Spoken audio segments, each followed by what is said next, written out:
And prayer is the knob to the spiritual realm. It is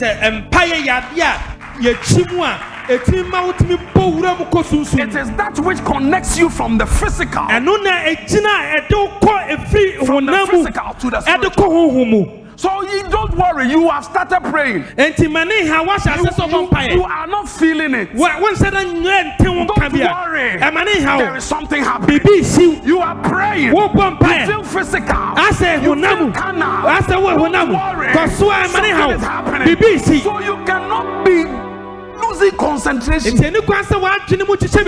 and think you are praying. Because as for this one there, once you are getting into the spirit, you can also come down. Have you seen a volume controller and your papa? As a uchim nana say volume nas article, uchim nana article, to this Ukraine and Kakra could run with Jim Brew. That's our price. Sunny Empire. Oh, Bompire Kakra.